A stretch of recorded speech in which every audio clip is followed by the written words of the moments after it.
और आज तक आपको लगता होगा कि इन कप को चिकनी मिट्टी से बनाया जाता है, तो मैं आपको बता दूं कि आप पूरी तरीके से गलत हो, क्योंकि इनको बनाने में बहुत सारे केमिकल्स और कांच के पाउडर का इस्तेमाल किया जाता है। इसलिए आज मैं आपको दिखाऊंगा कि इन सैरेमिक कपों को फैक्ट्री में कैसे बनाया जाता है, जिनको बनाने के लिए बहुत सारे केमिकल्स का मिश्रण लिया जाता है, जिसके अंदर क्वार्ट्ज, फेल्सफर, बीकानेर, फिरेट और भी बहुत सारे अन्य प्रकार के केमिकल शामिल होते हैं। फिर इन सारे कट्टों को लिया जाता है और एक बड़े से ड्रम के अंदर पलट दिया जाता है। फिर यहाँ से ड्रम का ढक्कन ऊपर से अच्छी तरीके से बंद कर दिया जाता है। फिर यहाँ से मशीन की सहायता से इसको चालू कर दिया जाता है। अब 24 घंटे तक लगातार यहाँ पर अपना जितना भी मिश्रण है वो इस मशीन के अंदर मिक्स होता रहेगा। इसके साथ साथ तैयारी की जाएगी अपना मोल्ड और डाई बनाने की। तो मैं आपको बता दूं, मोल्ड के अंदर यहाँ पे डाई लगाई जाती है, जिसके अंदर कप सेट किया जाता है अपना, और इसके साथ साथ अपनी तैयारी की जाएगी अंदर वाली डाई बनाने की। तो देखिए यहाँ पे डाई का फरमा भी आ चुका है। अब यहाँ पे इन सारी चीजों को सेट करके रख दिया जाएगा। अब इसके साथ मसाला बनाया जाएगा। तो मसाला बनाने के लिए सबसे पहले पीओपी का पाउडर लिया गया है, उसके अंदर थोड़ा सा पानी डाल के इसका बढ़िया सा घोल बना लिया गया है। तो देखिए ये सबसे पहले अपना मोल्ड होता है। तो मोल्ड बनाने के लिए इसके अंदर पहले पीओपी का मसाला डाल दिया गया है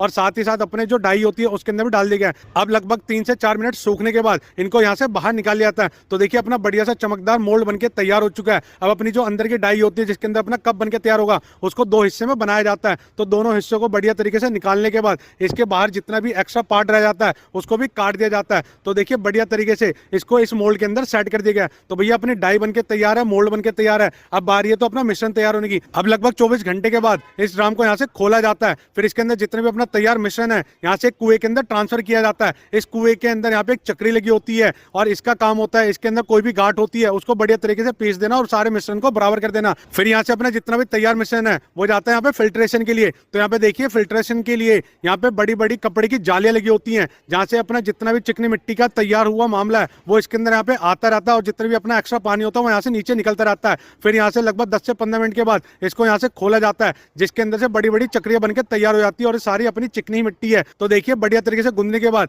यहाँ से मिट्टी बाहर आती रहती है, जिसको बढ़िया तरीके से स्टोर करके रख लिया जाता है। तो भैया देखिए अब यहाँ पे अपनी सारी चीजें बनकर तैयार हो चुकी है, अपनी डाई बनकर तैयार हो चुकी है, अपनी चिकनी मिट्टी बनकर तैयार हो चुकी है। अब यहाँ से मेन प्रोसेस स्टार्ट होगा कप बनाने का। तो देखिए कप बनाने के लिए अपनी जो डाई होती है उसके अंदर थोड़ी सी मिट्टी डाली जाती है और एक घूमने वाली मशीन की सहायता से उसको कप का शेप दे दिया जाता है। और जैसे ही अपने कप बनके तैयार हो जाते हैं इनको लगभग 1 रात सूखने के लिए छोड़ दिया जाता है। और जैसे ही अपने सारे कप सूख जाते हैं वहां से इन डाइयों में से इन कप को बाहर निकाल के रख लिया जाता है। तो अब यहाँ पे अगला प्रोसेस आता है जहाँ पे इनके अंदर हैंडल चिपकाया जाएगा, क्योंकि हैंडल की सहायता से आप इस कप को पकड़ सकते हैं और चाय की चुस्की का आनंद ले सकते हैं। तो देखिए अब सारे कप यहाँ पे स्टोर रूम में स्टोर करके रख दिए जाएंगे। अब यहाँ से सारे तैयार कपों को आगे लिया जाएगा जहाँ पे इनके ऊपर कलरिंग का प्रोसेस किया जाएगा। तो देखिए यहाँ पे अपना कलर भी लिया जा चुका है। तो भैया देखिए पूरी की पूरी एक ट्रे लेके आ चुके हैं, जिसके ऊपर 2 शेड के अंदर कलर करने वाले हैं। तो देखिए एक फोम की सहायता से दोनों कलर को थोड़ा थोड़ा लिया जाएगा और इस कप के ऊपर घुमा दिया जाएगा। फिर यहाँ से इन कपों को और सुंदर बनाने के लिए इसके ऊपर कॉफी का भी